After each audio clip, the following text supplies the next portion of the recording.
Start with the search for the Nassau County mother of three. It is now crossing state lines, leading investigators to a landfill in Georgia. So we were the first to tell you about investigators' plans to search the Chester Island Road landfill in Folkestone, Georgia for evidence in the disappearance of Joleen Cummings. Now, Cummings has been missing for nearly 2 months since Mother's Day, and authorities don't believe she's alive. Authorities have arrested Kimberly Kessler, the woman you see right there on your screen, in connection to Cummings' disappearance. Now, Kessler is charged with grand theft auto after police say she was seen on surveillance video dropping Cummings' car off at a Home Depot parking lot after Cummings disappeared.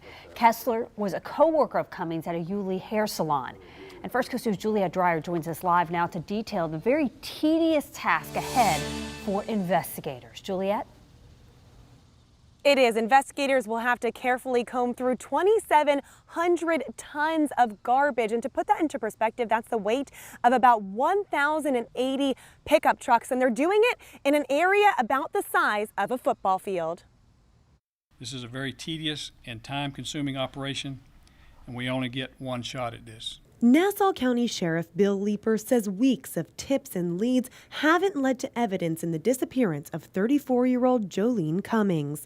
But surveillance video of suspect Kimberly Kessler, who worked with Cummings at a Yulee salon, has led them to the Chester Island Road landfill in Folkestone, Georgia. And they were able to find footage of Kessler disposing what looked like a white trash bag and emptying the contents of a trash can in one of several dumpsters that was in the general vicinity of the hair salon. The sheriff says they don't know what was in the dumpster, but it's worth trying to find out. They immediately called the landfill and put a hold on the area where trash trucks dumped their loads on Monday, May 14th. The same day Cummings' mom reported her missing. There's going to be heat, there's going to be rain, there's going to be other issues we're going to be dealing with, and team members are trained and equipped for it. FBI Jacksonville Special Agent in Charge Charles Spencer says the search will start Saturday morning. This exclusive drone video shows law enforcement setting up on Friday.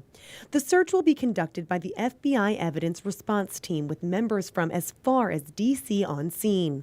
Spencer expects it to last 7 days. Meanwhile, Kessler sits in jail, charged with grand theft auto after police say surveillance video shows her leaving Cummings' car at a Yulee Home Depot after Cummings disappeared. I asked State Attorney Melissa Nelson whether they'd need Cummings' body to charge Kessler with murder. We have successfully tried first-degree murder cases without bodies before, and under the law in Florida, we can do that.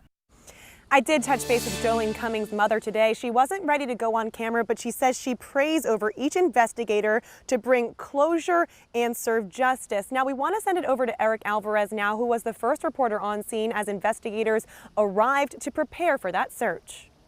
Right now, the Charlton County Sheriff's Department has set up a perimeter here at the front gate of the Chester Island Road landfill, just a few miles south of the town of Folkestone.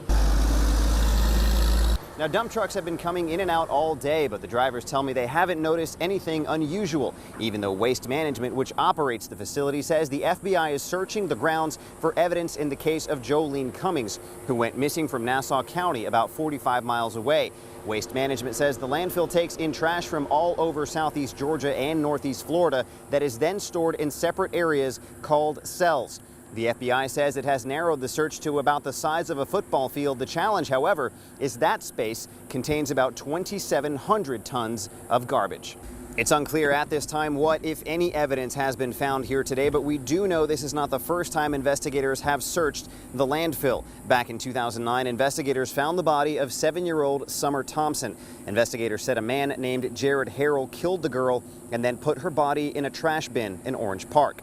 Now, First Coast News has been here at the front gate all morning, and other than the sheriff's deputy, I have not seen any law enforcement come in or out. In Folkestone, Eric Alvarez, First Coast News, on your side.